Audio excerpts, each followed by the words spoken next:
Welcome to Flat Earth Debate Live. I'm your host Nathan Oakley, and if you are new to this channel, or you've not done so already, then be sure to subscribe, hit the bell notification icon, and join button if you'd like to become a Nathan Oakley 1980 channel member and keep up to date with the Flat Earth Debate. If you would like to support the channel, there is a super chat that runs alongside each of these shows while they are live, and there's also a PayPal, Patreon, crypto, and thanks button in the info box below the video.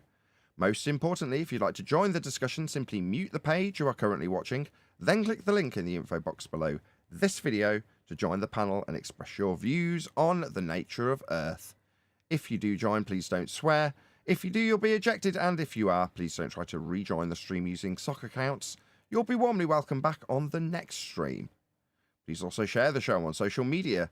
Sharing the show obviously increases the live audience, but this in turn increases the chances of a more diverse panel, so please share the show on Facebook and Twitter. Now, we are joined by Refracted Curvature, Neil, 10th Man, the Adam Meakin, Chocolate Saiyan, and a whole bunch of people in Discord, so welcome one and all. Hello. Good morning. Good Discord morning. gang. Hello, Morning. Discord gang. A very Shout out to Discord gang. millennial of you. Shout out to my Discord crew, my Discord posse. How you all doing, That's enough, Discord Nathan. crew? That's enough, Nathan. You want to join the Better be Discord? more than 4 people showing up in G+. We're losing our power, guys. You want to join the Discord gang? There's a link in the info box. I see that from the cheesy YouTubers. If you want to join my Discord posse, we call them the bangers. Whatever. Yeah, link Call to it the Discord family. below if you want it. Feel free. You can come in and tell us how ball-shaped the Earth isn't. Anyway, let's do a bit of housekeeping. Any evidence of a physical geometric sphere edge? That's a horizon, formerly known as the curve of the Earth. Oh, formally? It's not known as the curve of the Earth anymore? Why is that, Nathan? Refracted. Now it's not a physical obstruction to boats and buildings. It's a refracted horizon. You wouldn't expect to see the geometry of Earth blocking boats and buildings. No one's expecting to see physical geometry.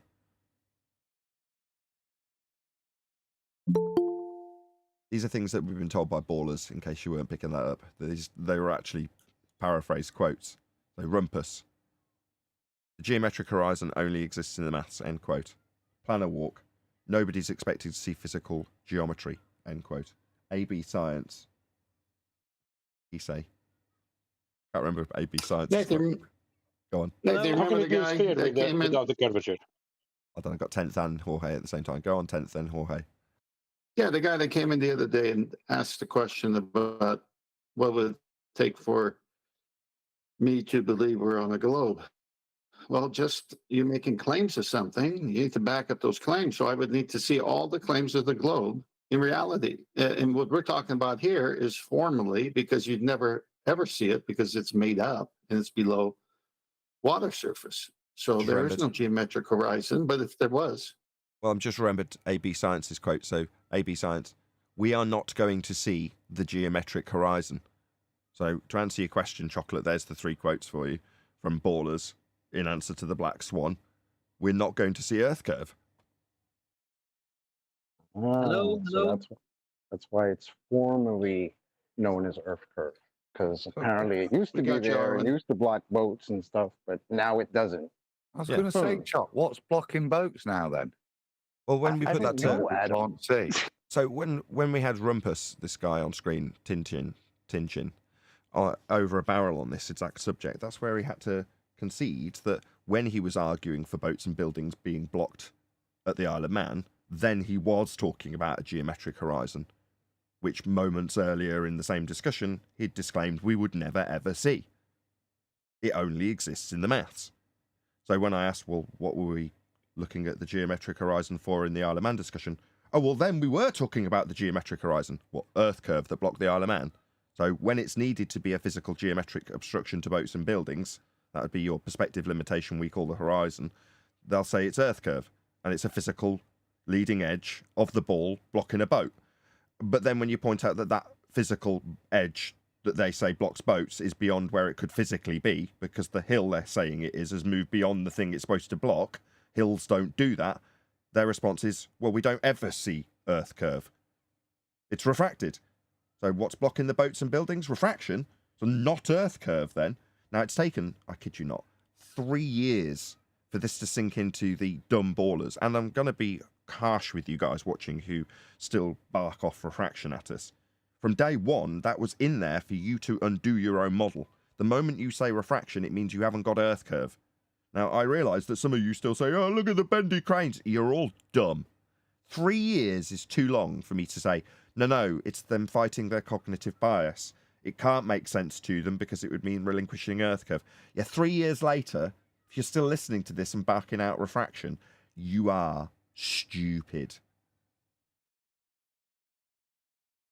It destroys your model. They're also throwing all the angles. Jorge first. Go on, John. Jorge first. I was just wondering, how can you have a sphere without curvature? You can't. We haven't. They've incorporated sphere curvature from flat Earth measurements. Go ahead, John. I was going to say they've also thrown out all the angle measurements they claim to take from eye level, because their dip angle corrections that they claim are on a globe. They threw all that out when they said refracted. Exactly. All of the corrections are gone. How's that geometric horizon working out for you there, Rufy? Good? Yeah? You can correct that bent line as an angle? No, definitely not. Yeah, it all went to hell in a handbag the moment you said that the line you typically use as a straight line to claim you've got Earth curve at the end of it might be needing correction later on for dip if you're doing celestial navigation on a flat plane that you say is a sphere. Then that bent line's going to be a major problem for you. Because if you can never see physical geometry, it only exists in your maths, then what are you looking at through the sextant? The horizon? Not your geometric horizon, I'm afraid. Just a flat plane representing the level surface with a correction to it. That's it. Straight lines and angles. Can't be done if everything's refracted, as you say it is on a globe. What is it? No Atmo day? You know when I say, what is it, no Atmo day? In case anybody doesn't know why I say that, that's what they told us year one of the Black Swan. Look, you can't have a geometric horizon in this position. Yeah, we're not expecting to see geometric horizons. What is it, no Atmo day? Said the ballers. Not realising that by pointing out we've always got atmosphere, that means you'll never see Earth curve. Ever. So what's blocking that boat and building? Well, refraction. So not proving Earth curve then.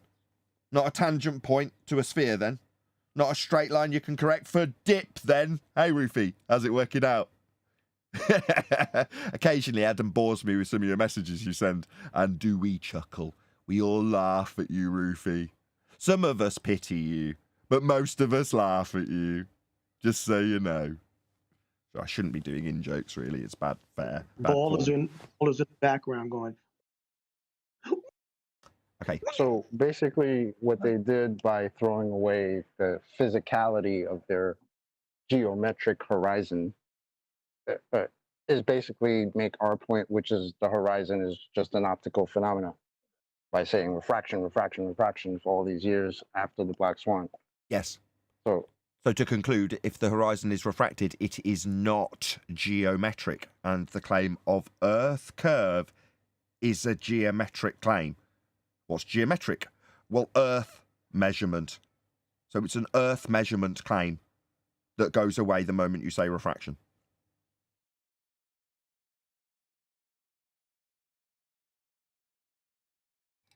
Okie doke. Any more on this? Sorry to cut you off, Chocolate. But do they? Well, Really, it's, I don't think they. yeah, I I was don't gonna- think they really get that though. I don't think they really get that though. Or either they just want to try to deny they don't get it, because they always try to skirt around it and say, but.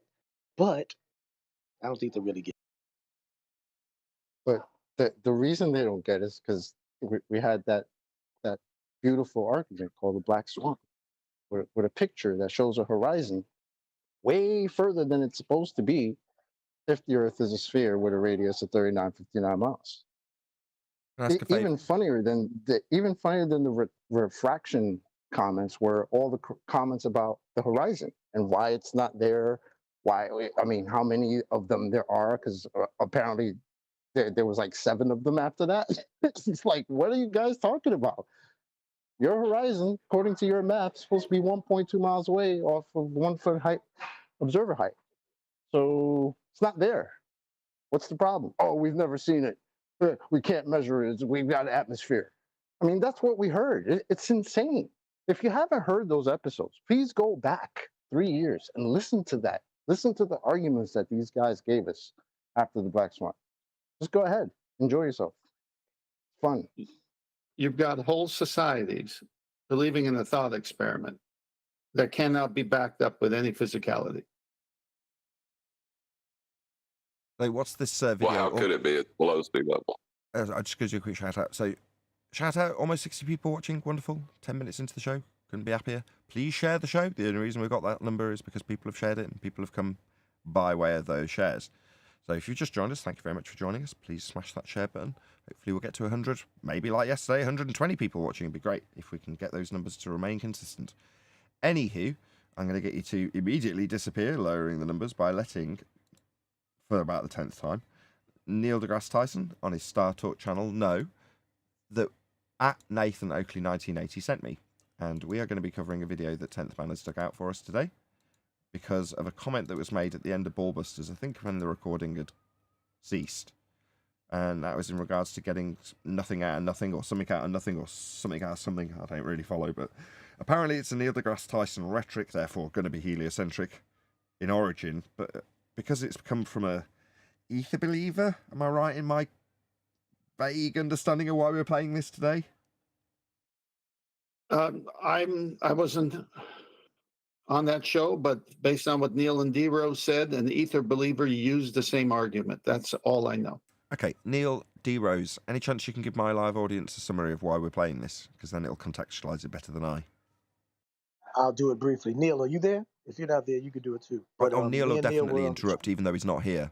He'll find a way. We were on the Ballbusters Live QE thing, and it was ending off, and it was clearly explicitly explained how ether doesn't exist, yada yada yada. The whole shebang, even the double talk was exposed with wits and everything, and it was all, this one particular person at the ending when QE signing off, he interjects and comes in assertively saying, well, what about, what do you mean? I mean, is it a possibility that maybe, nothing can come from something and something can come from nothing? And, maybe it's something that you can't see, but, it may exist.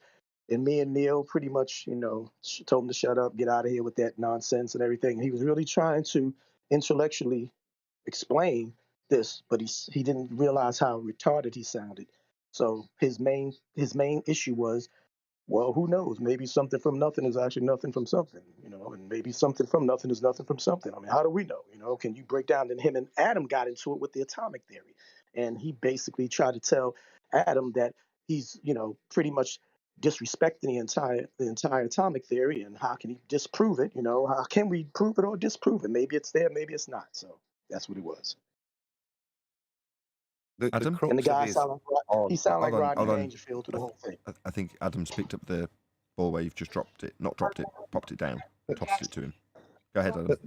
the main crux of what was being presented to us was, and that we agreed to the first premise that the opposite of something is nothing.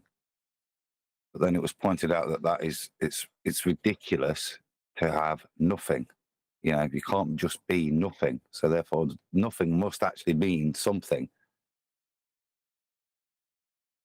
That was the starting premise to move forwards into a way in which you can accept that nothing is something, and that something should be ether.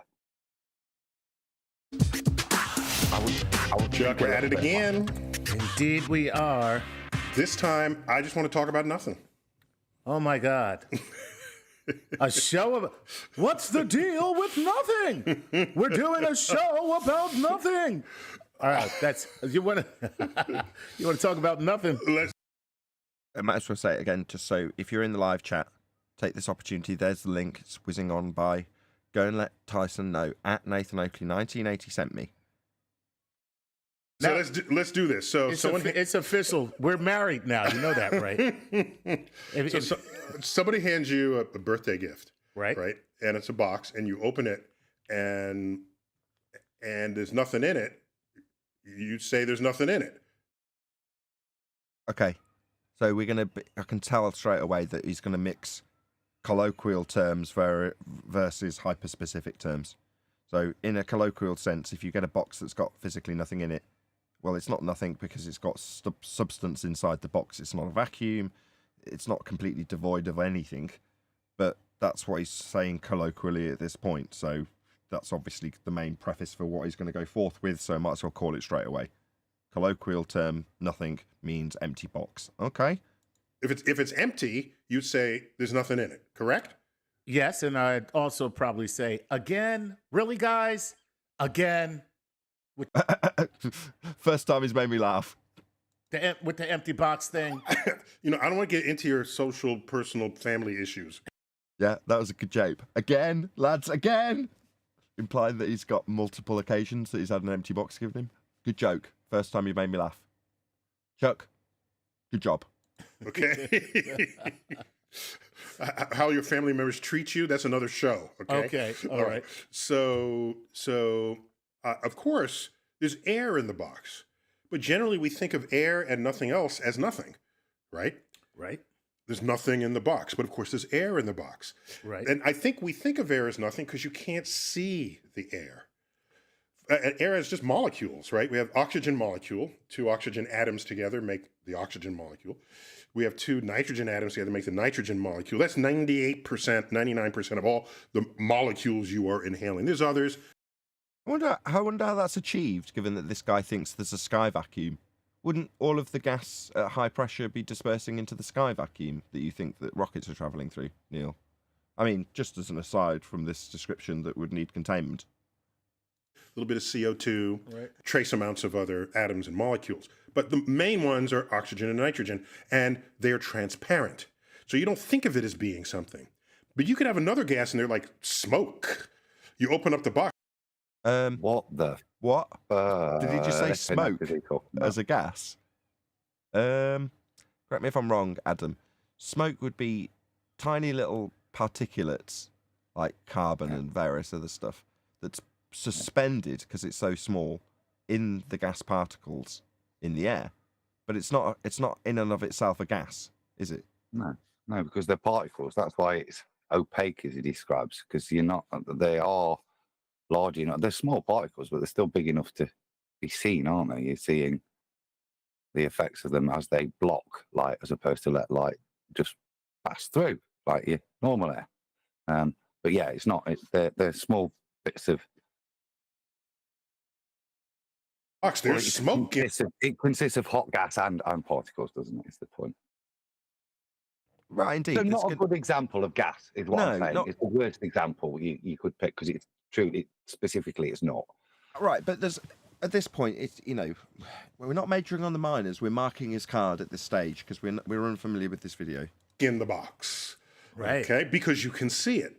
So often what we sense or what we declare is or is not is based on just how our senses receive the environment.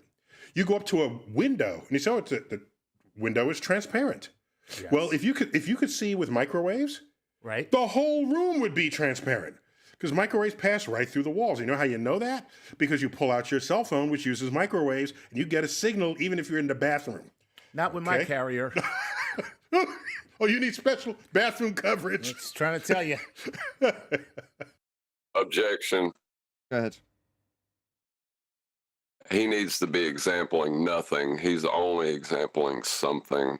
I don't know where he said he was going to talk about nothing, and all he's done is talk about something. Yeah, but he's lined up a couple of principles, so we'll see where he's going. All right. So how many molecules are there? So there's about 10 to the 25th power, one with 25 zeros worth of air molecules in a cubic meter. Okay, That's a lot. A little bigger than a cubic yard. Okay, That's a lot of molecules. that's a lot of molecules. Even that number has a name, a septillion. Septillion. Septillion. That's right. Okay. So still on point, John. Yes, we're not describing anything other than substance. Stuff with substance. Yet to have a nothing description so far. So now, you want to do better than that, let's create a laboratory vacuum, okay? Okay. If air is something more than nothing, then let's get rid of the air. Let's go ahead and do that. So let's get out. Let's get one of the best laboratory vacuums there is. Why? See, any lab vacuum, I think the best vacuum achieved is 10 to the minus 6 torr. That's the best vacuum available on Earth currently. Okay, it might be wrong. It might be 10 to the minus 7. Doesn't matter.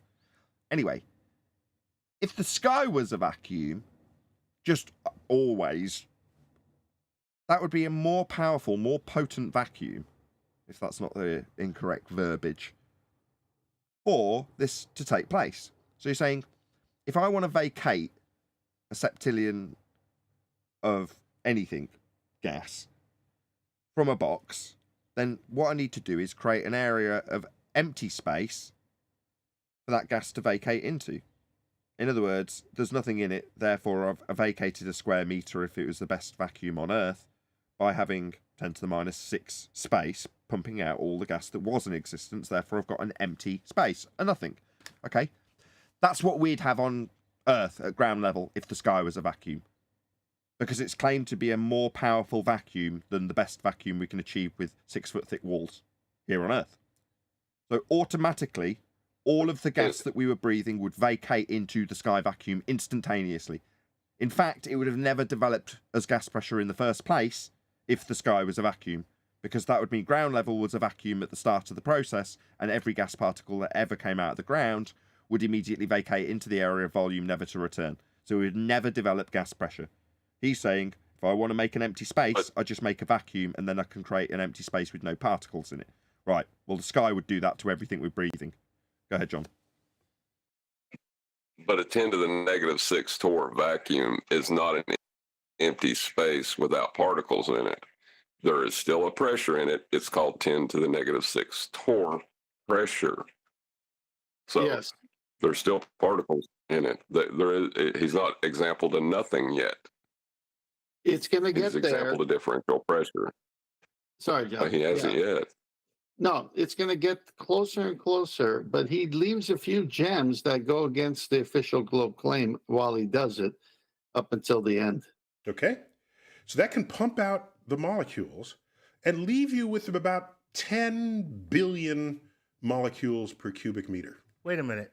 After you suck Yes. everything out, That's kind of the best you can do with that's a the typical... best you could do. You still got 10 billion. I'm sorry, Chuck. I took it from 10 to the 25th power to 10 to the 10th power. I'm just saying. Are we using a Dyson? Okay.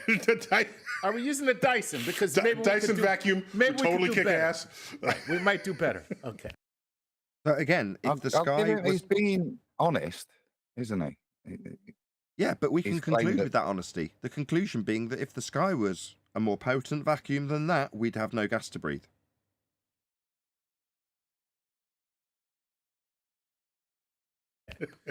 Let's call Dyson, see if they'll sponsor this bit. Exactly. Okay. I'm sorry you're not happy with 10 billion molecules per cubic meter when we started with 10 septillion. Okay. Sorry about that. Okay. So is that nothing, you might ask? Okay. Well, No. let's forget laboratory vacuums. Let's leave Earth and All go right. into Imagine, instead of using many appliances, Woo! He's leaving interplanetary Earth. space. Let's Vacuum leave of Earth now. space. Okay. I quite like that Freudian advert. Imagine. So do I, right? That was perfect timing. Imagine. Okay, so according to Tyson, in his hypothetical description being disseminated to Chuck here, we've left Earth that has gas pressure. Okay? So when we left Earth, did we wave goodbye to the gas pressure at the Kármán line? So it just sort of hung around. We went onwards because there's no containment in a sphere Earth sky vacuum heliocentric model of a globe to contain the gas that we're going to leave. So when we leave Earth, as he's just described it, why doesn't the gas also do that? Because we're about to visit a sky vacuum, aren't we? In space. That's what he's just said. So if we can go visit the sky vacuum, so can every molecule of gas that's at pressure. If this hypothetical example was true, we'd all be dead. We'd have no gas to breathe because all the gas would also vacate Earth, like we're claimed to be doing in this example. Go on. I'm sorry. I was just gonna say they don't wave goodbye to the gas pressure. They salute, like the stop motion astronaut that they put up there. They salute.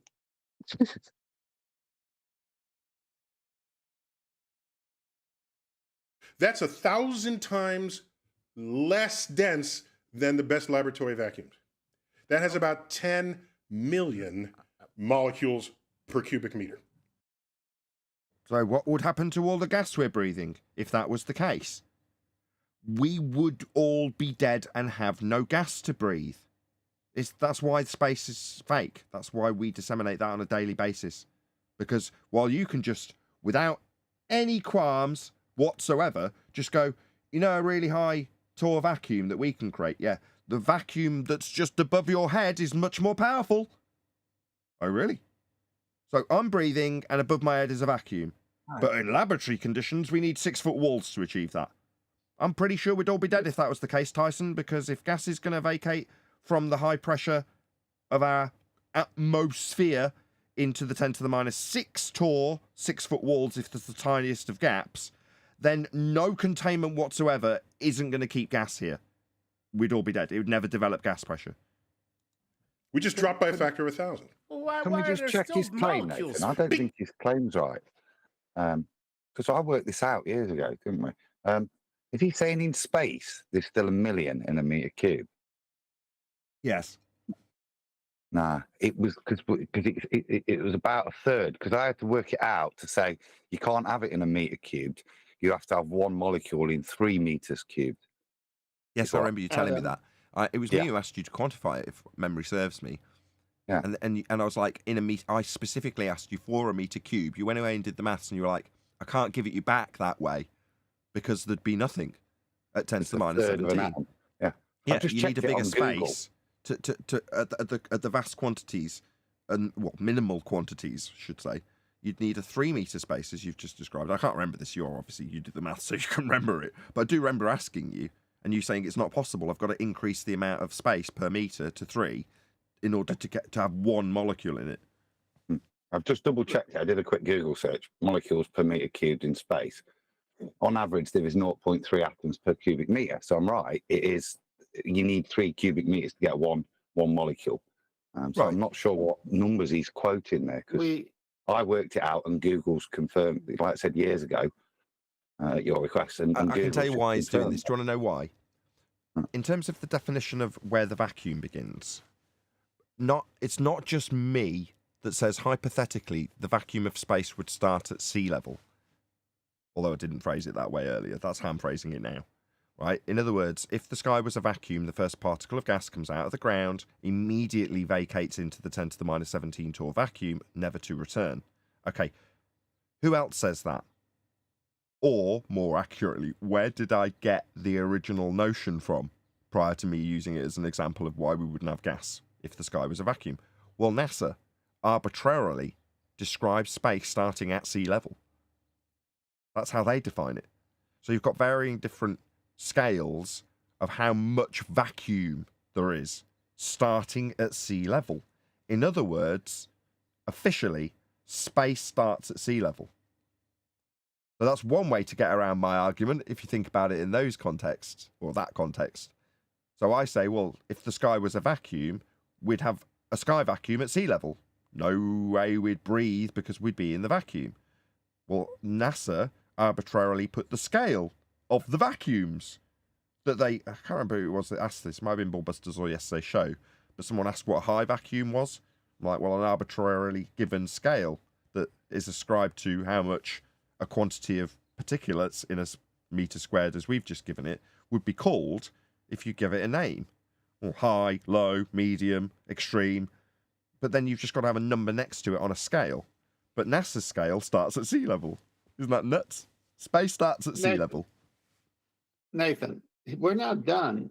with levels of vacuum. This is just the first part of space with that last statement he said. He's going to take us to different aspects of vacuums in space. This Sure. can get quite interesting. I appreciate that, but what I'm saying is, even though that is exactly where he's taking it, where the arbitrarily described scale starts can be used with a distance that he just takes and applies to that scale and then gives you a number based on that arbitrary scale. So it doesn't matter what number he gives. He could, if he was pushed, say, oh yeah, that would be at, gets his calculator out, oh, that would be at 400 feet. You're like, so you tell him what the concentration of gases at 400 feet are and how that only goes down by a tiny amount on the scale. Yeah, but that's at this level of the space. Obviously, Earth's in space. You can't say it doesn't start at sea level. The whole thing's in space, would be their explanation. But it means that he can slide this scale anywhere he likes. Correct? 100 people watching. Woohoo! But Well, he's if got there a, was, he's got a very liberal slide, as you'll find out. Go on, John. I was going to say, if there was a heliocentric space for gas to fill, then it would. So you wouldn't even be able to give that scaling value. Yeah, he's not doing this in line with the second law of thermodynamics, is he? Because there's. I'm sorry. I didn't know you'd be that hard to please, Chuck. I'm trying to get to nothing, man. We're on our way there. Oh, by the way, there is the very best vacuum there ever was on Earth, and it is the track that the hadrons travel in the Large Hadron Collider in the CERN particle accelerator in Switzerland. CERN, CERN, acronym. The Center for European Nuclear Research. Okay. Right. And or research nuclear. It's French, you know, so they got to flip the order. Research nuclear. Nuclear. So I cannot believe there is no smoke. So he's dropping this little nonsensical segue in so that you forget what he's exampling. So he's talking about vacuums in the Hadron Collider, just so we, the audience on my channel, keep on track with what this nonsensical segue is going to hopefully distract you away from. Smoking here. All right. So it turns out that vacuum is the best ever made, and that's a better vacuum than in interstellar space. I mean, sorry, interplanetary space. Wow. So you want the most... See? Interstellar. I mean interplanetary.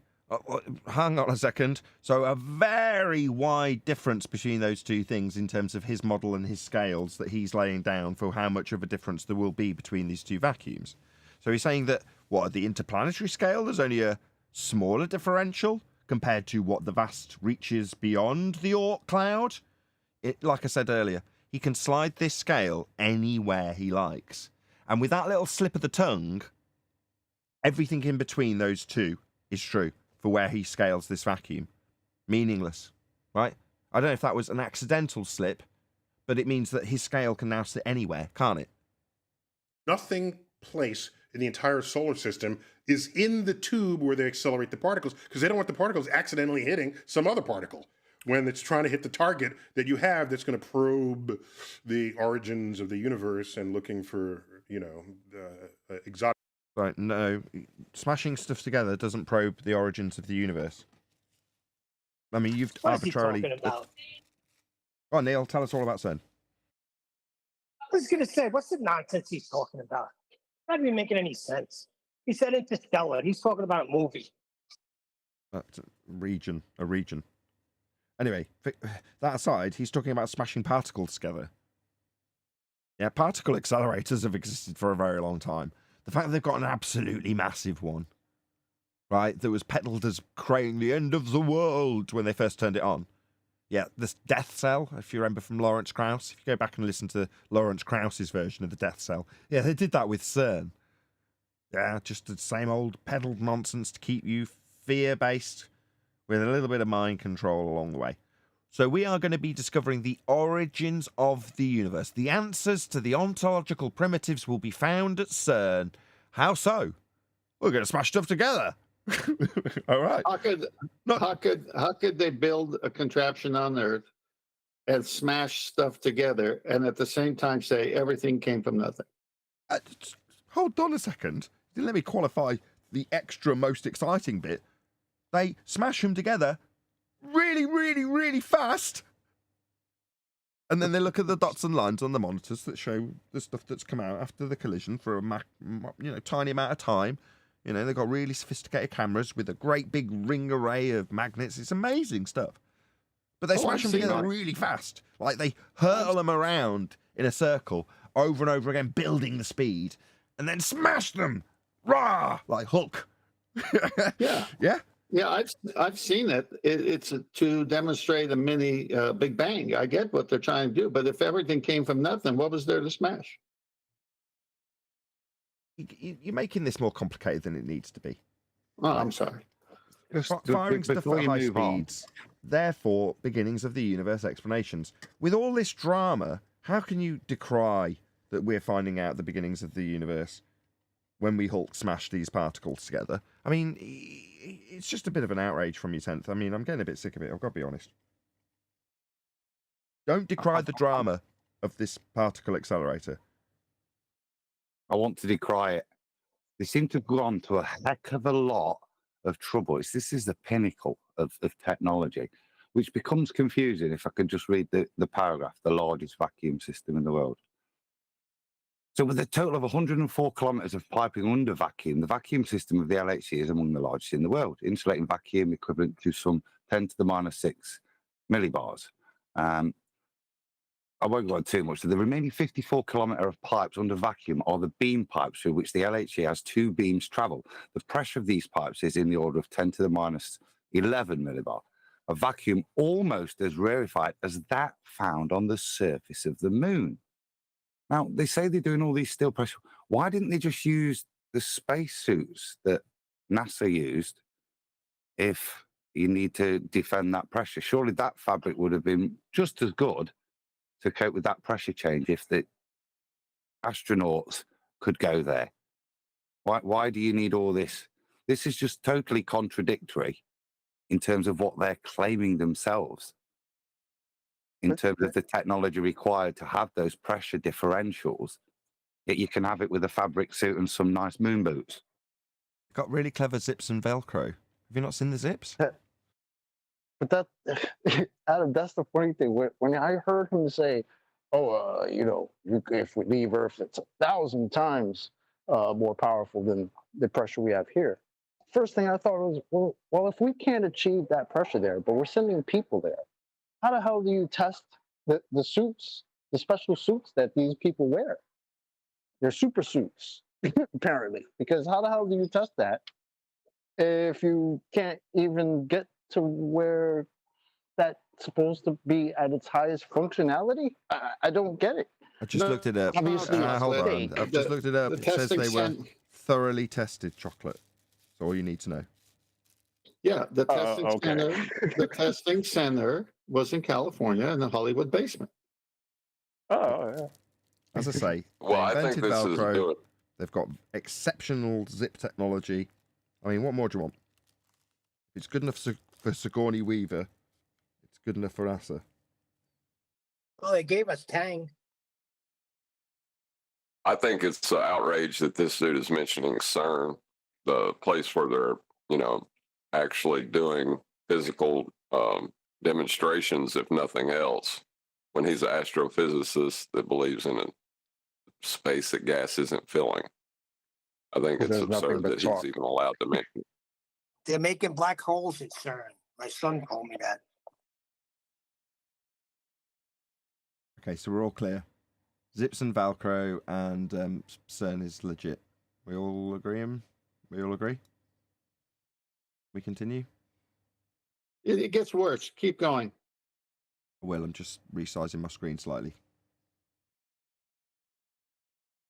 I'll slow it down for you. Particles that might even include dark matter. But anyhow, let's go from interplanetary space to interstellar space. Okay. That's even less.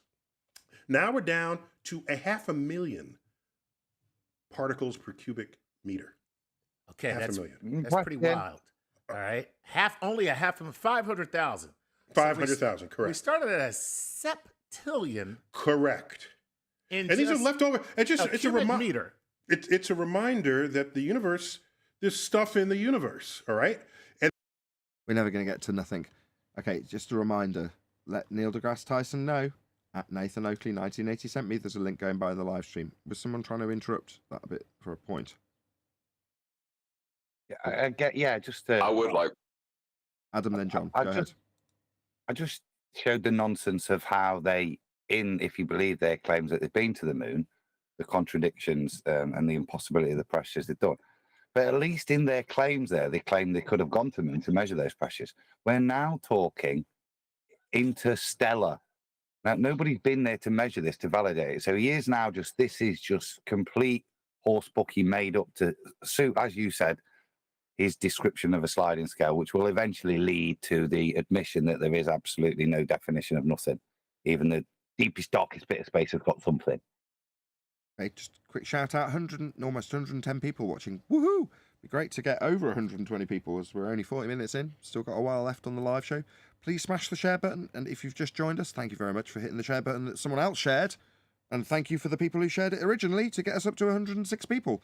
So please share the show if you've not done so already. Hopefully we'll get over 125. Nathan, there's just a little help for the audience to grow. There's plenty of space for people to join in. Plenty of negative space. Yeah. Go on, John. I was going to say Adam concluded it. He's not demonstrated nothing to claim that there's nothing existing for him to explain it. So, yeah, all of his point that he made in the beginning is invalid. He's done. And there are places where it has collected and gathered. That's where you get stars and planets and people. Where it hasn't collected and it hasn't gathered, it's much more scattered, much more tenuous. Okay? So that's interstellar space. Now, what would you imagine would have less than interstellar space? Intergalactic space. Or interuniversal after that. Because galaxies are gatherings of matter, right? So there, it would be hard to find a few atoms of anything for every 10 cubic meters. Okay. So we've already covered this in advance.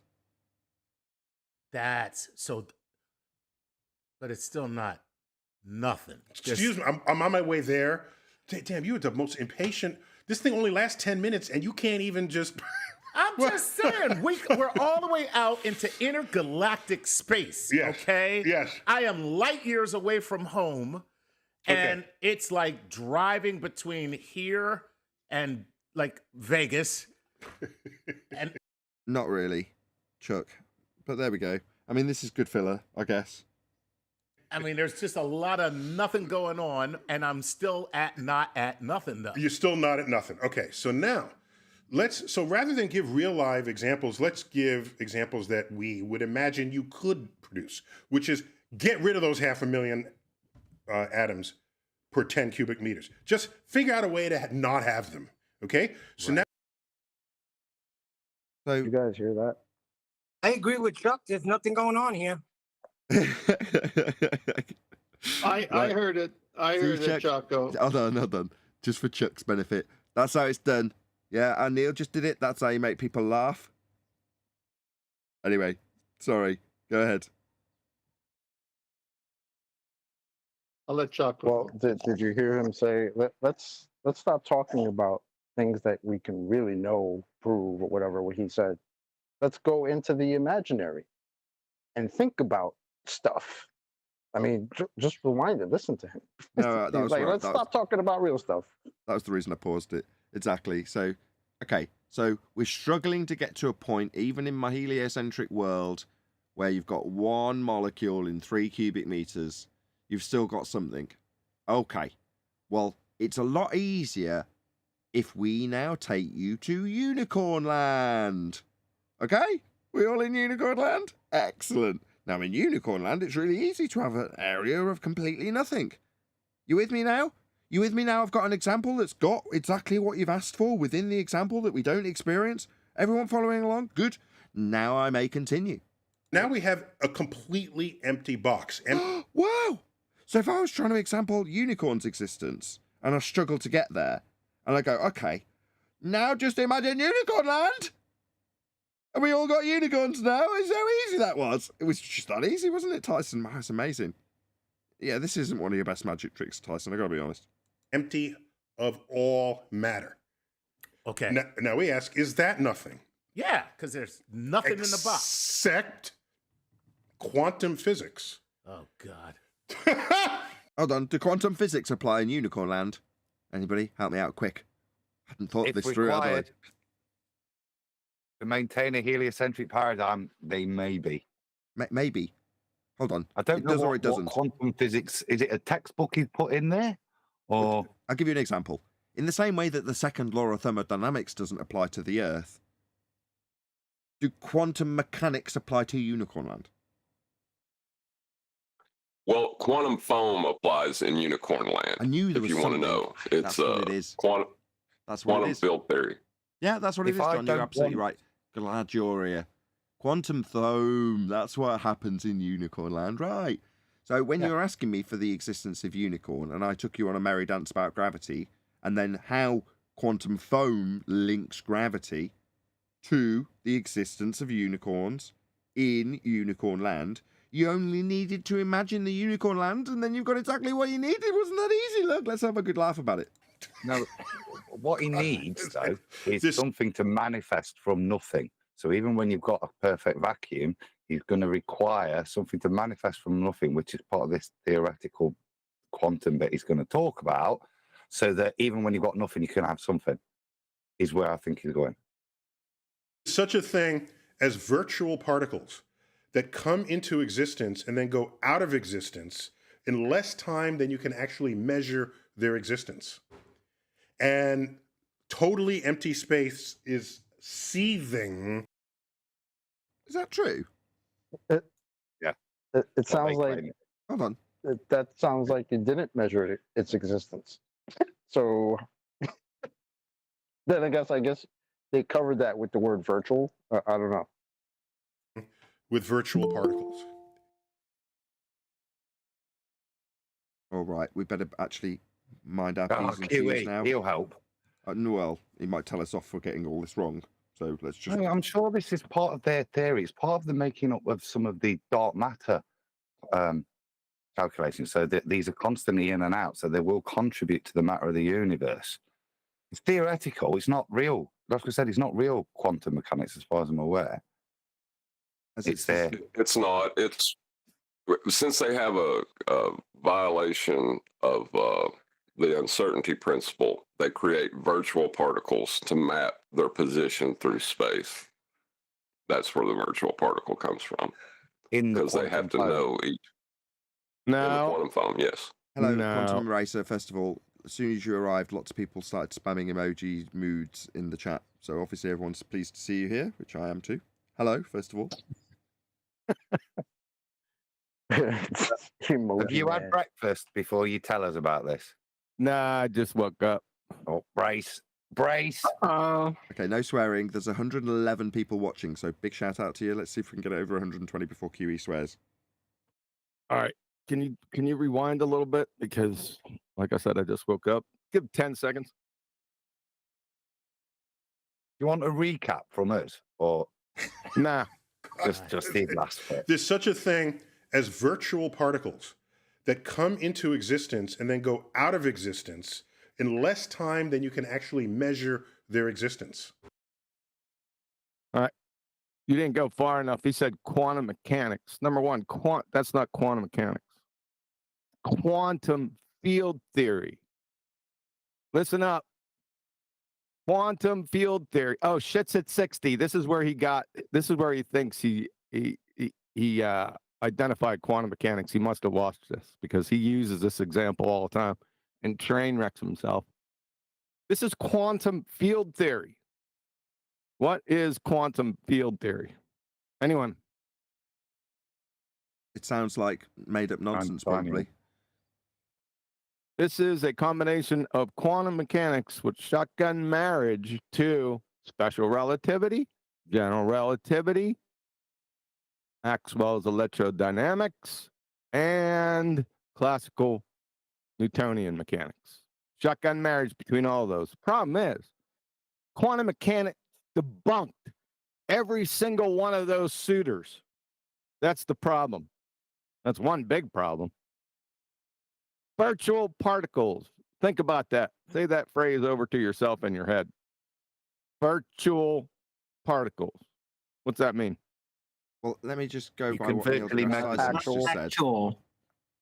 I was just going to say, based on what Tyson just said, it's a particle that exists for such a limited time that you couldn't even measure its existence, which does kind of make me question whether or not you'd know it existed if it doesn't exist long enough for you to measure it. How would you know that it did exist to say that it had an existence that you couldn't measure? But there we go. That's just what he just said. But it enables you to accept the fact that it could have existed. It's just that unfortunately we don't have the method, the scientific method to measure it right now. I've I'm a got bad boy. I'm But if sorry. you, No, You want me to read the definition? But if- they know it has to be there, not because they measured it, but because they know how much energy they require to measure it. So it had to. I've got but if you have a theory, So it had not. Would had you to like me not to be- read the definition? just want to unpack what Arwin just said. So it had to not be there. It had to not be there, is what you're saying, Arwin. Correct? Right, because they don't have enough energy to measure it. Right? I love this. This is right up your street, isn't it, Arwin? Yep. Go on yeah, then. I got some more but if on you have this. Hold on. Someone, I sorry, think I John gotta wanted to look read at- the definition. Was it you, refracted curvature? Someone said, do you want me to No, read it? I have the definition. Yeah, go on then, Neil. In theoretical you- physics, quantum field theory is a theoretical framework that combines classical field theory, special relativity, and quantum mechanics. QFT is used in particle physics to construct physical models of subatomic particles, and in condensed matter physics to construct models of quasi-particles. Radio check. Radio check. That's funny. Yeah, you opened your mic just as Neil Virtual said. and quasi and Yeah, just as Neil said, quasi particles. You opened your mic, QE, so we had the echo of God on the words quasi particles. So I got a lot more on this, but I'm going to hold it back for now. Okay? But you Okay. get the idea. Well, This isn't I- quantum The mechanics. point of what he's trying to make, though, I think, is where Nathan's been alluding. He's got a sliding scale. I think he's trying to show old Chuck that essentially there is nothing such as nothing. Yeah, that even when there's nothing, you have quantum something that you can't measure quick enough to confirm that you have a quantum something. But just to maintain his paradigm, he's always got something in his back pocket to mean that nothing doesn't mean nothing. Go on, John. Maybe I'll give you a little bit. yeah, but if you're going to, Hold on. Refracted's tried to get a word in 3 times now. Go on, Refracted. but if you have this model that they're claiming they have, right, and you have to know every state to be able to create this model in QFT or whatever they're claiming, how are you going to do that with the uncertainty principle? Arwin just covered Quasi that. particles It's that got to- appear and disappear in quantum foam. Exactly. That's what Arwin just explained. The limited energy means that you No, have I to... said that to begin with, and I was told no. Well, Oh, I obviously, agreed with you when, straight when away. you asserted it, you were asserting it as though you were devil's advocate position for it to be real. And obviously we're going to shoot it down. Now we're trying to put together the nonsense in a coherent way so that we can understand the nonsense, but we're just not at this particular moment in time pulling it apart as nonsense. We're just clarifying the nonsense. When you said it, it was different. You postulated it positively. This thing is hilarious, man. This is like going back and forth about Quasimodo, Hunchback of Notre Dame, and the hump on his back was filled with yellow and green confetti.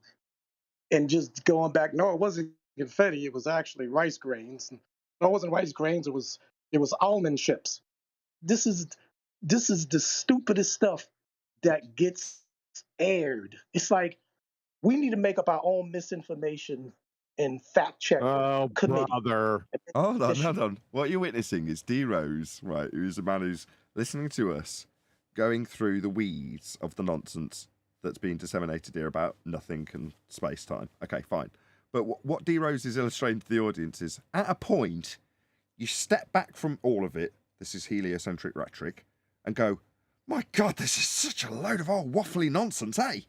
Well, you've got to have waded your way through it first to get to the other side of the lake, to step back, look at the lake, and go, oh my God, what a load of old nonsense that was, right? That's the sentiment that he's putting across, and you're just frustrated that you're actually we're trying to get into the swamp. We're diving back in here, D. Rose. Let QE have his, Plus, there's a clearing in the swamp. There's a bit of clear water, and that's where QE's trying to make that clear water be realised, because they're hijacking quantum mechanics. His namesake, there's a reason why he's getting a lot of airtime. Quantum Eraser, that is, because it's his namesake for a reason, and that's what they're trying to hijack. So there's a reason we're back in the swamp, D. Rose, as much as you want to step back and point out how nonsensical it is. They are trying to hijack reality in the form of quantum mechanics in this swampy nonsense. I get it. And QE woke up late, so now we're going back into the swamp, stepping all in the deep piles of poop. All right. No, not because I QE's up. Nathan up there. Go on. You said in quantum mechanics. No, that's the switcheroo. That's this quantum field theory. That is not quantum mechanics. Exactly. That's what I meant. He's invoked the term quantum mechanics and he's stealing its glory. Precisely. That's exactly what I mean. That's why QE's getting a lot of mic time, because there's a point. The clear water is the actual quantum mechanics that does exist. But that isn't what we're talking about. We're in the muddy swamp of them using those words and stealing the valor from real science. So that's what we're trying to wade through.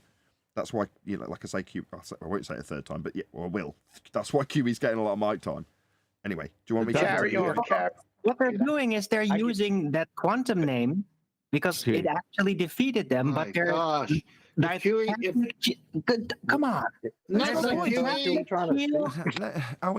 isn't getting any mic time. Right, hold on. Stop a second, 10th and Arwin. Bloody hell, you two bickering. Arwin was right on point. I mean, I'll summarise what I got half of, which was to say that the reason they've picked up the sword, or as Adam put it, stealing the valour of the real science of quantum mechanics, is because that's the best weapon you can use. If that's what's defeating you, pick it up and use it as your own weapon. That's what Arwin's trying to say. I agree with him. But right, they're like the Catholic Church using Christ on their shield. Oh, God. Now you're just trying to... Stop that, Arwin. That's so outrageous. You're just trying to antagonise 10th now. Why did you do that? The Catholic Church is not antagonizing. Takes a bloody mile. He agrees. Give him an inch. So I side with you. So he immediately takes that as I'm going to stick this knife straight between 10th's ribs. What the hell are you doing, Nathan? I'm not Catholic. Look, you said quantum erasers is getting all this time, except he hasn't had any time. That's all I'm saying. Everyone else is talking, but you keep saying he's getting the time. So can we hear what he wanted to say? I'm going to go with no. Okay. He's not had breakfast and he'll start swearing, so we're just covering for him. Yeah, just an interesting fact. If you can remember years back, before the current ether clowns come out of the box, there was one ether clown. Do y'all remember who that was? I'll let you know. Gleam. Gleam's number one proof of the ether was, guess what? I know, counter space. Virtual particles, the Casimir effect. Brought to you by quantum field theory. That's all I'm going to say for now. Okay, right. Should we rattle on a bit more with Neil deGrasse Tyson to make out anything? And totally empty space is seething with virtual particles. Okay, so the best nothing you can ever make would have no ordinary matter, but would still nonetheless be seething with virtual particles. Okay. Wow. Now, let's ask a question. Suppose you could step out of our universe so that there's not even the no matter and there's not even the virtual particles. I'm willing to do that. Okay, so there's not even nothing. Right. So I was joking, we could get lazy and just call it nothing. It's a nothing. He used a double negative. Not nothing is something. Is Neil high right now? No, he just used I the. lo- Don't have a go at him. He just used that. He didn't use the correct terminology. He meant anti-nothing or negative nothing. Just get off his back a little bit. Sorry, I have to try and say these things without smiling. Just get off his back, right? I'm speaking Hang on. seriously. Refracted. Have you watched this video before? Again? Refracted. Have you watched this video No, before? Oh my gosh. No, I just used to be a devout. I used to be a devout heliocentrist, so I can guess how bad it No, is. your last statement is about to be realized. Go on. Before we I go just- on, Go ahead, Adam. Hey, Brian. I wanted to agree with Nathan. We now do have minus nothing. We've got a nothing which is minus the nothing of imaginary particles. So it is a minus nothing, negative nothing, because it's had the quantum particles taken away. So it is now in negative. It has that original nothingness of nothing has now got minus imaginary quantum particles. Yeah, the nothing's got to have A something to negative expand nothing would into. be something. But John, you're right. It's just him misspeaking. So it's the negative nothing, not to be confused with the anti-nothing, because the anti-nothing would be something. That's still I two just- double negatives, so it'd be something. I just Yeah, love the part where empty space is seething with particles that exist so fast that we can't detect their existence. That's awesome. Yeah. No, again, you're not unpacking what he's saying. He's just not doing. Come on, I've got to stop laughing. We've got the paradoxes here, haven't we? Because the anti-nothing is something, but anti-something is nothing, but nothing is not nothing. Yes, this particular nothing chocolate is teeming with stuff. That's just this level of nothing. Oh, No, it's not teeming, it's seething. Seething with yeah. nothing, which is something. Okay, negative nothing. We all clear? Let's continue. Right. But I think there's a greater nothing than even that.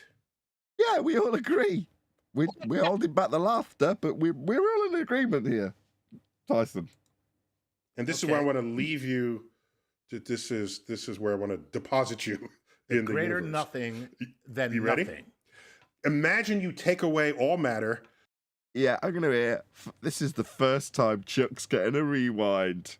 Because what Chuck just did was echo our sentiments. But instead of laughing, it was in the mix of cognitive dissonance. Just listen to what Chuck just says. This is where I want to leave you. This is where I want to deposit you in the Greater universe. nothing than You ready? nothing. Imagine you take. That's right, Chuck. The greater nothing than the nothing. That's right. You got it, Chuck. Yeah. On the sliding scales of nothing, what I used to think there was only zero, nothing. But apparently there are scales now, so we've got a greater nothing and a negative nothing as well now. Yeah. It's Hopefully right we'll- between Neil Smoking DeGrasse's ears. So it's qualitative nothing. No, anti-nothing's qualitative. You can put negative No, it's nothing and nothing on a quantitative. scale, but just, Qualitative. What? It's quantitative, isn't it? He's trying to make a quantitative scale of nothing. but but that's a limitation in our language. You know, to call something that you're qualifying as how much nothing, quantitative and scale worthy, is a word that the words just aren't there in our language to describe this. But I don't like it when you describe it as being quantitative or being able to even put it on a scale. You know, how much nothing versus the anti-nothing. Because anti-nothing is something. Negative nothing is something else. Because nothing's teeming with stuff. Yeah, but is there more or less nothing in anti-nothing as opposed to... Oh, don't convolute Seething. terms with more or less. Oh, you're just complicating things. More or less nothing. You can't have less Nathan. and more nothing. That's just too complicated for my brain. Seething, Nathan, not teeming. Seething. Seething, not teeming. What's teeming again?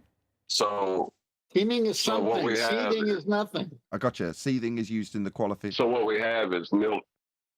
Go, John, go. Neil can't even describe nothing. He can't even imagine nothing. Neil's failed from the first opening premise. No, that's true. While he can't imagine there being nothing, he can disseminate how much nothing when he qualifies it on a non-scale we haven't got the language to describe, so it's not quantitative.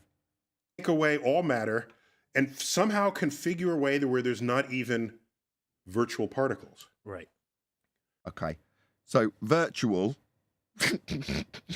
we need to work out a way of not having the virtual particles in an area that we're imagining to begin with. So you could just say, imagine an area with nothing. Okay, I'm imagining an area with absolutely nothing. Okay, there you go. Done. Job's a good one. That's it, right? That's the end.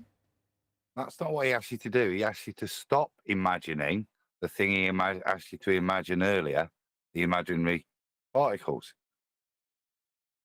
Are you up to that challenge? That seems a much bigger request on Neil's part. Okay. Well, there can't be imaginary particles in a nothing. If you're now trying to unimagine the things you've just imagined so that you can get into his paradigm, he's got you. They were his words. You would still have the laws of physics. Okay. Is a region of space nothing if the laws of nature still apply? What, like the second law of thermodynamics? I'm glad you mentioned an area of space where the laws of nature would or would not apply, because according to heliocentric rhetoric, Earth is in a sky vacuum, but with high pressure gas not obeying a law of nature, the second law of thermodynamics, entropy. The arrow of time would dictate that the gas would fill the availability of volume, and space, if it's what you claim the sky is a massive vacuum, a massive availability of space for that entropic law to unfold. And it doesn't. In a heliocentric world, the second law of thermodynamics does not apply to the Earth, because it can't. We'd have no gas to breathe. Shout out to Elvis Kavovic. Thank you very much for the super chat. Sounds like they are describing my valet shootout to my buddies Pseudo and Romo. Also, huge shout out to my buddy Vlad on Flat Earth. Sounds like they are describing my valet. What does that mean? And that's the one who parks your car. Yeah, that's a valet who parks the car. But I knew you'd like the laws of physics. It's about to get interesting. And then D-Rose, your part's coming up. Also, shout out. Did Neil just claim that nothing? How can the laws of physics? Well, yeah, I was about to say. Yeah, Brian, like his laws of physics apply to his imagination now. I don't get him. He's so lost, he doesn't even know where he's at. Yeah, useful for us. There's no physics. Sorry, you tried 4 times, Brian. I've cut you off every time, and so is John. Go ahead, one more time, Brian. Yeah, sorry. If there's nothing, then there's no physical. There is. It's the particles that pop in and out for the time that you can't measure. Right, it's a nothing then. No, they're virtual. Anyway, shout out to Sasha. It's still not physical. You've got to get on the bus, Brian. You've got to get on the bus with us, otherwise it's a bumpy ride. All right, okay. I'll go along. It's a fun bus once you're on it, though, I promise, Brian. Shout out to Svemu, otherwise known as Sasha. Cause of nothing area is imagination. Okay, thank you for the super chat. Also, I don't know if I thanked him at the beginning, but thank you again, Elvis Kavovic, for your super chat. I don't think we deciphered what you meant by valet. If I'm not reading that, or it's a mistype, I'll maybe clarify it and I'll read that out for you. Sorry, I meant wallet via a super chat. Let's just read that again. Okay. Sounds like they're describing my wallet. Gotcha. Makes a lot more sense now. Thank you for all of the super chats, Elvis Kavovic and Sasha. Who are his friends, Pseudo and Romano? I don't know. Pseudo-Romanian. Shout out to my buddies Pseudo and Romano. Is that what? Lovely ladies. Shout out to Tony Wickham for hitting the super chat. Also, doesn't actually say anything. Oh, no, he does. He says, I kneel to Neil, the pseudo god. Which Neil? Anil? I also kneel to Anil. The talking about smoking the grass. He's not talking to you. He's talking to Tyson. Keep going. I'm going to keep going. Thank you very much. Still have the laws of physics. Okay. Is a region of space nothing if the laws of nature still apply inside that space?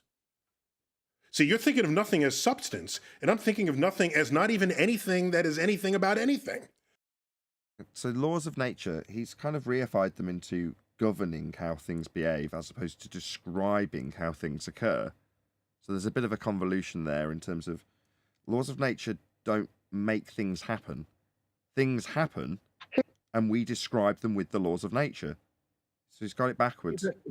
He's not. He's saying, he's asking you to consider whether the laws of nature apply in a place that ultimately the laws of nature say can't exist, i.e. space. So he's got you double ended up on it now. But he just pulled the okey doke on Chuck, right? Because he just told Chuck, hey, you're thinking of nothing as a substance. No. You just spent this entire video trying to convince him that nothing is something.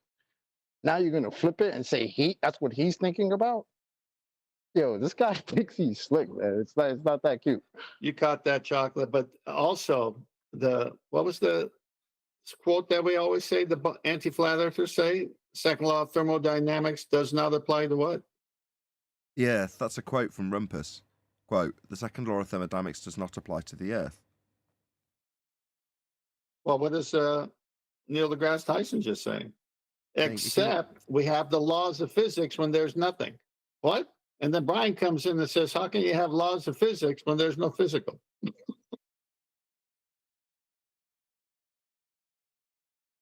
The second law of thermodynamics does not apply to the Earth. Well, we have you on record saying that. It's just... Where have you got me on record saying that entropy doesn't apply to the Earth? I'd never say such a thing. The second law of thermodynamics does not apply to the Earth. Yep, classic. So Brian's point is strong.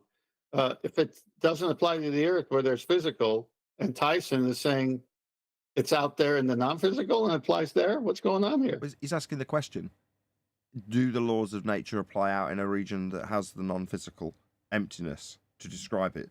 Would they apply?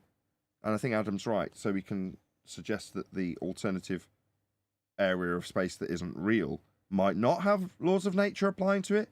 Well, yeah, Rumpus has told us why. So if you systematically remove all laws of physics, why would we do that? You see, the laws of physics aren't governing. I was right, Adam. So he's saying, if you remove how these things govern what things do, and you've got no stuff for it to be doing it to, then is that the world of nothing existing?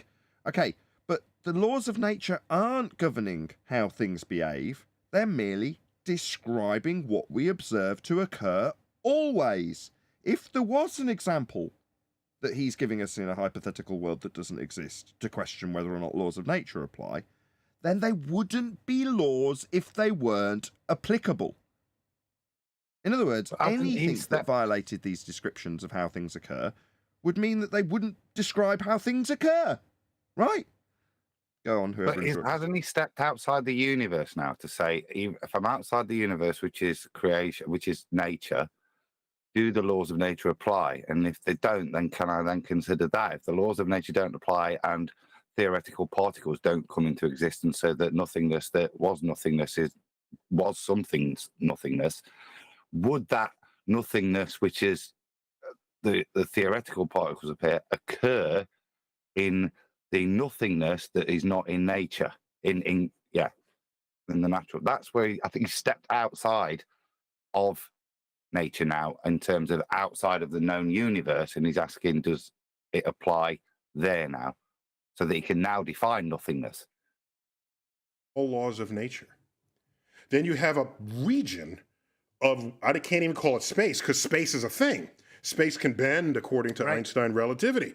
That's a thing. The fabric of space. The fabric of space, no matter what's in it, will bend with or without virtual particles. It's still a thing. Right. Okay? So if I get rid of all particles.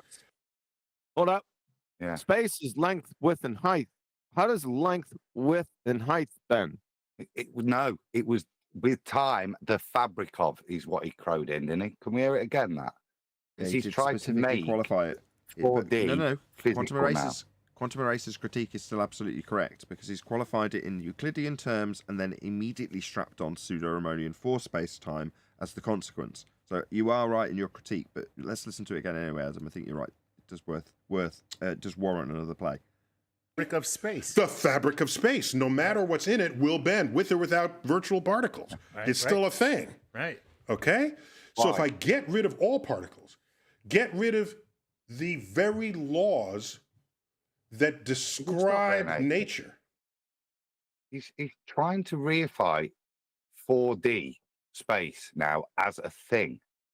Now that so that there is so all his take away all his disclaimers. Now, even if you've got no theoretical particles, that nothingness is still somethingness because it's constituted of the fabric of space-time, which is therefore now something. Didn't say space-time. He said space. Fabric of space. Well, I assume he means... No, he didn't say fabric of space. His numpty partner said fabric of space. He only said space. And according to Einstein relativity. That's a thing. The fabric of space. The fabric of space, no matter what's in it, will bend with or without virtual particles. It's still a thing. Right. Okay? So if I get rid of all particles, get rid of... He's correct. Why is he trying to reify that into something now when it was just a way of describing? Now it is definitively something that means it's not nothing. Even if there's no particles there, it's now something. And he's just slid that in and moved on. A quick public service announcement. So, as always, the idea behind this is the third time I've done it. Me sharing Neil deGrasse Tyson's video so that you can offer him the algorithmic love that we do not receive when you go to his video and say, at Nathan Oakley 1980 sent me. We responded to your video on nothing. And how seething with stuff nothing is, or teeming, depending on what you want to say. Anyway, the whole point of that is that, heaven forbid, Neil deGrasse Tyson actually took the time and trouble to respond to us, he would respond in kind and offer us, in response, the same algorithmic love we are offering from this tiny little platform that we are pushed into by YouTube. So, but for the fact that we don't receive any algorithmic love, we would encourage the people we respond to offer it in a way that we don't receive it naturally. Naturally being the algorithmic Susan that controls YouTube. Anyway, go and let Neil deGrasse Tyson know at Nathan Oakley 1980 sent me. We responded to your nothing video, and hopefully he would do the same for us in return, or anybody else that we respond to for that matter. This has been a public service announcement by Nathan Oakley 1980 channel. Please let him know we sent you. You know the term, nature abhors a vacuum? Well, what that means is that nature abhors a perfect vacuum. In other words, there can never be a perfect vacuum. But what he's talking about is a perfect vacuum. So the laws of nature would not apply to that, because there is no nature. Nature abhors a vacuum doesn't relate to a perfect vacuum. Well, it has to, because there is a low-grade vacuum high in the sky. No, that's not true. You wouldn't get a straw to work. Sorry, Nathan? You wouldn't get a straw to work if that wasn't... If you're saying you could only have nature abhorring a perfect vacuum, how do you explain how suction works when you suck drink through a straw? Is that a perfect vacuum? No, that's my point. Yeah, but deGrasse Tyson is talking about a perfect vacuum. That's what he's talking about. Now he is. Yes, that doesn't exist even theoretically. Okay, just let me clarify. Hold on, Brian. Let me just clarify why we're objecting, or why QE originally objected. Right? When you're describing entropy law, in this case the second law of thermodynamics, even the slightest difference in pressure will show, in this case, the arrow of time when we describe an entropic increase. Right? So the entropic increase of you filling a balloon with a tiny bit more pressure than atmospheric pressure, excuse my wordage, well, that will still have entropy take hold when you pop the balloon, won't it? You didn't need a perfect vacuum to describe the arrow of time. Okay, well, to take it to the extreme, whoever is coined as saying nature abhors a vacuum, is still true, but the arrow of time will continue even with a tiny pressure differential, just to make it a bit more, extreme in its example. Yeah, but I have no issue with that. My point being is that what Neil deGrasse Tyson is talking about is a situation that is not present in nature, and can't be present in nature, which is a perfect vacuum. You've missed the beginning, Brian. That's why I think there's right. So he's just spent the past whatever bit explaining why even in his heliocentric paradigm, there can't be a perfect vacuum because there's always something there in nothingness. Now he stepped outside of the universe to create conditions so that he can have this nothingness. Yeah, but see, there's a big contradiction there then, because the laws of nature must apply then. No, that's what he prefaced it with. If I step outside of nature, i.e. outside of the universe, and I'm looking down, I think he's become God at this point, then that space between me and the universe I'm looking at, does that have nothing in it? I think he's trying to say. Well, yeah, Brian, there was a point when he said that basically let's stop talking about real things and go into imagination land. That was the switch. Yeah, but that's my point. Laws of nature can't exist in imagination land. Yes, that's a good point. Can't, because it's not real. Yeah, and the reason for the switcheroo is so we can apply that to our world, like our world is imagination land. That's the whole point. But you're right, Brian. If the very laws that describe nature, then there's not only not matter, there's not energy, there are no laws of physics, there is no time itself. There you go. No time. Now, Chuck, put that in your box, open it, and now you have my permission to say there's nothing in the box. No time. You see, no time. It's not time anymore, is it? It's the fourth dimension of time. Yes. That's exactly what I was going to say.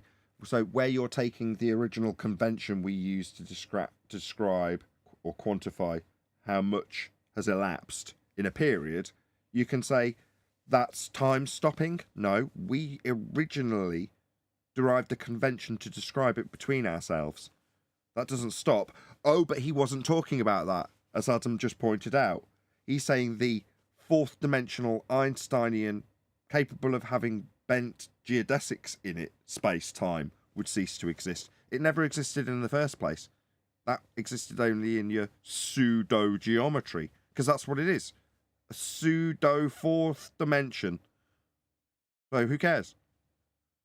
That was useless. Is there more? Right. There's nothing in the box. And what do we call that? I'm going to call it something. What? Because it's the nothing that is something, which is nothing. Why are you laughing? He summarised your nonsense quite eloquently. I mean, you're smiling and laughing about it, but that is actually the summary. Chuck isn't that stupid. He can summarise your nonsense quite eloquently, and he has done. That's what he just did, summarise the nonsense. It's the nothing that is something that is nothing. Or the something that is nothing that is something. You sound like a 12-year-old kid. So do you, Tyson. That's what he summarised, your nonsense. You have more complex words for the same nonsense. It was a summary. Just rally on. Yeah, you say it like that, it sounds so stupid. Yeah, and us pausing every 20 seconds to pull it apart based on what you said, it sounds just as stupid. We were laughing along. I was having to contain myself for a lot of the nonsense that you were saying. But it's only funny in summary. Yeah, because it sounds stupid in summary, doesn't it? Just something, there's nothing, there's something. I think it's something. Yeah, this sounds so silly. And there's nothing. So it's just something. Yeah, meanwhile, we haven't got pseudo four-space time dimensions to bend. We also covered Becky at the beginning of the pre-show, or halfway through the pre-show. So, same exact thing. Exactly the same thing. I assume that's why these two followed each other. Right, 10th? Yeah, just finish it off, please. Okay. No, So- that's pretty. That's well, pretty, that's pretty intense to think about, though, because where you got me is because no laws of physics. Now you can't even have time. Now there really is. Say there's no laws of physics, Chuck. It's to say no one's around to describe stuff that's always happening. Yeah? But you've been hoodwinked by Tyson into this idea or notion that the descriptions of things that occur always. Well, if we got rid of the descriptions of things that, who cares? Same with time. How we have given this convention to another person to say how long it took for something to occur, that isn't going to make any difference to the elapse of our known universe, whether we describe it or not, or whether we're here to experience it or not. It makes absolutely no difference. It's merely a convention. But because Tyson's made you take this to La La Land, where you can eradicate the conventions that are governing the world, no, they're just descriptions, Chuck. Doesn't make any difference if you eradicate them completely. If no one had ever come up with the description of the second law of thermodynamics, gas would still fill space. Always. Even if no one was around to experience it. No thing there at all. Correct. Say no thing, and suddenly it makes sense. No thing. So not nothing, but no thing. I see. How clever, Chuck. Einstein is becoming more clear. That's what Dyslow said that one day. He got that from Tyson then. There's a difference between nothing and no thing. Remember that? I do. Yes, I do. Yep. I was going to say the same. Everybody remembers. Z-ballers, we don't remember. We don't forget your nonsense easily. Who was that? I've forgotten. It was Dyslow. Excuse me. Who? Excuse me. I think I mentioned. We just said it was die slow. Die slow. Thanks, Chocolate. Correct. And, you could take this one step higher and say, the fact that I can describe it as being nothing has given meaning to the thing, allowing me to say that it's not nothing. Because I can describe it. Holy as crap. having nothing. My God. That's got to be played again. It's real. I knew it. Why Imagination is real. Wasn't that the same as Chuck's summary? I mean, why aren't they laughing hysterically when he says it? No, to the thing, allowing me to say that it's not nothing. Because I can describe it as having nothing. Right. So yeah. So now that. So philosophically, right? It's partly a language issue, partly a physical issue. What does it mean? So that's it. That's everything then. So it's a physics issue. So that's the physical, and it's a language issue. How we be communicating the physical. That pretty much sums up everything then. Well, it's a language issue, and that they're not using language correctly. That's what the problem amounts to. Yeah, it's twofold. We've got a problem with the actual physics of the stuff, its physicality, and we've got a problem with how we're describing it. So, I mean, I think we should start communicating this stuff to the general public immediately. What they're actually admitting, especially Tyson, was he's not outwardly, he's saying it but not outwardly saying it, is that Einstein's special and general relativity is only imagination.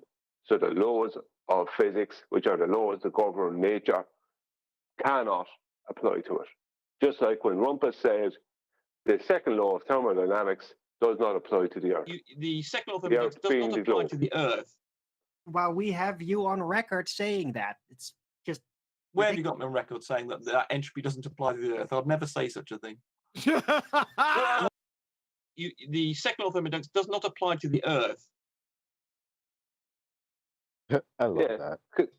The laws of physics are the laws of our 3D reality, right? Because that's our normal everyday reality. They're the laws of physics. But they don't apply to the heliocentric model. And literally, that, from what I'm hearing, that's what Neil deGrasse Tyson is trying to concede to without outwardly saying it. This is total nonsense. This is what he's saying. To be able Eddington must be rolling around in his grave right now. to describe something at all that is nothing, that means you've described something that is a thing. Right. Now let me say, let's not even have anything that you can describe. Right.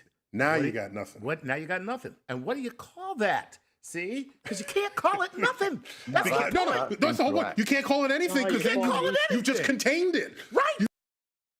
Just because you can't describe it doesn't qualify it as nothing. By the simple fact that you said you can't describe it means that you've identified it as something, but you can't describe it. That's the admission, but that makes it something. So just because you by default admit your defeat in your vocabulary, the question of language, that doesn't then make it nothing, does it? Right, he's reducing it to a petty semantic issue. I mean, this is nonsense. He's trying to, isn't he? He's trying to validate the crap he's just spouted. And his is a lot worse and more contradictory than Chuck's fantastic summary, which is probably what he's trying to get away from with his continued waffle, because Chuck's summary was perfect. It's smuffing. You've just turned it into a thing that's a thing. That's right. Oh man, see, that's pretty wild. There you go. That is wild. Oh, so okay. Now, for those of you who would like to now go smoke your marijuana and rewatch this, this is what I am saying to you. Now that is the point, Nathan. Right. So when Dero started. The same description I gave, didn't I, about nothing, something, blah, blah, blah, that waffle. But that conversation quickly descended into us guys in thinking, just basically teasing the guy that was saying it. Are you a stoner, mate? You sound like you're really high. Wow, man, it's like nothing. It's really something, dude. And therefore, it isn't nothing. Yeah, that is where we're at. And it's funny that those two, you know, in this presentation, they've qualified it at the end. They've recognized themselves that they do sound like a couple of teenage stoners just thinking about philosophical stuff. And he did mention that it's a philosophical point. And that's what it comes to. He sounds like a pair of stoners. And that's what the other guy sounded like with us, with Neil and Heroes. Yeah, a couple of guys who are smoking weed and talking complete and utter rubbish. Which is basically 99% of the weed conversation. Yeah. But for what it's worth, there's one of the layers of multiverses, because there's several layers, where... Oh, John? All I was going to say, so in conclusion, when I said I was going to talk about nothing, I didn't do that.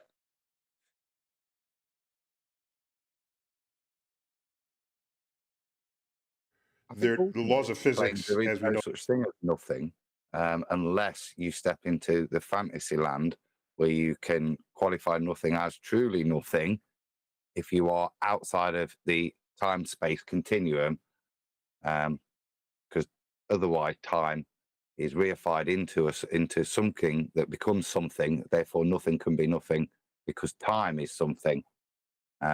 With regards to the fabric of space-time, so the only way you can do it is to be.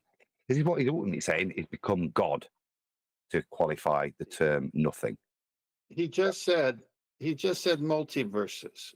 Look how far people are taken into begging the question, false realities. This whole talk, can you imagine the audience watching this? And then they say, oh yeah, that movie, Doctor Strange, the multiverse. I mean, they're going to, you see how they're doing all this? He's just shot himself in the foot, though, hasn't he? Because if there's multiverses, then that means there's an appearance of things within another fabric. The multiverses appear within there. Therefore, you might have theoretical multiverses constantly appearing and disappearing before you could measure them. Therefore, his previous definition of nothingness actually would contain these quantum multiverses appearing. Therefore, they would have something in. Well, Right, it, but it's I can all step into saying the bollocks. we can I can make describe. bollocks up If you all can't day long. describe it, it can't be real. But if you can describe it, it's real. Yeah. yeah, So but they therefore, his say, definition of nothing look, is invalid if you fellas, go to multiverse. but they this is the say, narrative they're this is the narrative they're pushing hard. Spider-Man movie had it, Quantum Mania had it with Ant-Man. They are pushing this hard. Interstellar, they've been pushing this for a long time. It's called conceptual entertainment. But the problem is they know that people in the public sometimes they wish for this. So they wish for it so much that they accept it as a probability in reality. And it's just like I said before, when I first came on here, I remember there was a time with me and my pops when I got to be an adult. Me and my pops and my brother, who's, we would smoke our weed and we'd be talking, we'd be, conceptualizing. We'd be saying, what's deep? As many stars as we cannot count in the sky, maybe those stars are where we go back to when we die. You know what I'm saying? Like our soul's like the aerosol in the can. Can is the body. So when we die and our ghost leaves us, we go up in the sky in the stars. And that's probably where all of our ancestors are looking down from us from the stars. You can get deep like that when you're smoking weed. That's what I'm trying to tell you. These people from the time of Einstein back then, I really think there was some type of either other than the nefarious agenda, but there was some type of hallucinogen or some type of some formula that made them trigger this thing to think this and to come up with it. Because if you think about it conceptually, it's brilliant, man. It's really brilliant. But the I want to problem bring is up people Einstein. can't. Hold on. Sorry. Can you guys let Cheech finish his admiration for Tyson's nonsense? I'm not cheap. I'm charmed. Yeah, they say you Get get that right. the I'm mentality of an Get it infant right. when you smoke. Get it right. I'm charmed. All right. But yeah, so that's what I'm saying. It's it's brilliant though. But to me, it's conceptual entertainment. That's all. I'll go after Outside Brian. of the stoner argument, I think the point was missed. He's completely undone his own argument for his conceptual way of imagining nothingness with all the problems that nothingness is somethingness in his conceptual 4D Einsteinian world. The second he goes to multiverses, then the definition that he previously used, which is where nothing will manifest, is then in a medium where multiverses, universes are manifesting. So he undoes his own description the second he does that. Yes, I want to comment on that because you also hear them say that these multiverses would have a different laws of physics because they're different. Okay, so then you're admitting that where we are has the current laws of physics, right? So entropy. So how do you have gas pressure next to a vacuum? So by admitting that these multiverses, of course, in their imagination, are governed by either no laws of physics or different laws of physics, you're also admitting that the laws of physics we experience here governs our system. But you're also going against that system because obviously gas pressure needs containment. So it's they're doing themselves in. No, them don't even apply at all. They're not just different; they just don't exist. Don't exist. Yeah, and so that's another thing. We'll talk about the multiverse in another explainer video. But we got to go, Chuck. All right. Okay. I'll see you in the multiverse. Smoking weed in the multiverse. That's right. What I tell you. That Chuck smokes weed. Yeah, that weed part is definitely showing for them. What I tell you. I'm telling you. Hold on. Can you back off your mic a little bit, Armin? Thank you. This is my point from earlier on. Einstein constantly spoke about the power of the imagination. And Einstein, supposedly, but by all accounts, was a fan of opioids and LSDs, right? So what they're basically telling you is this paradigm that we sell to you as a reality was just dreamed up by somebody who was possibly in an opium den. That's what they're telling you. Refractive. Who said this? Brian? Was this Brian? Thank you for saying that because I mentioned this when I first came on, that Einstein was rumored. I couldn't prove it. So the person was like, prove that. No, I couldn't prove it because I couldn't find a citation. But yes, he was in the era of opioids and hallucinogens, mushrooms, whatever. And there was a time when it was legal and it was used a lot and it was used to be able to meditate. So that's what I'm saying. This is all correlated with that. Drug influenced conceptions, and there was even ancient civilizations that believed that they couldn't see the ancestors or go into the astral projection unless they used mushrooms. This is facts of ancient civilization. So I'm just saying, this whole thing has to do with using drugs, meditating and thinking things that the mind can only conceive, and then you start speaking it. The problem is the public doesn't know that that's what it is. So they look at it as a probability which they can't disprove. And being that these guys are considered geniuses and scholars and intellectual, revered people mention it, then they like, you know what, that makes sense. That's possible. Just like talking about after death. We don't know what really goes on after death except what other men write down on paper and tell us what it is. With that, I'm going to say another huge, massive, enormous thank you, as always, to both Discord and G+ panels for making today's live show possible. If you're watching this on either Nathan Oakley 1980 or Nathan Oakley premiering streams, then stay tuned, as there will be an after show to follow. Another massive thank you to all of you who smashed the super chat, liked, commented, shared, subscribed, joined as a Nathan Oakley 1980 channel member, and all that good stuff. I've been Nathan Oakley. Once again, stay tuned if you're watching on an after show, and I'll see you all in the next video.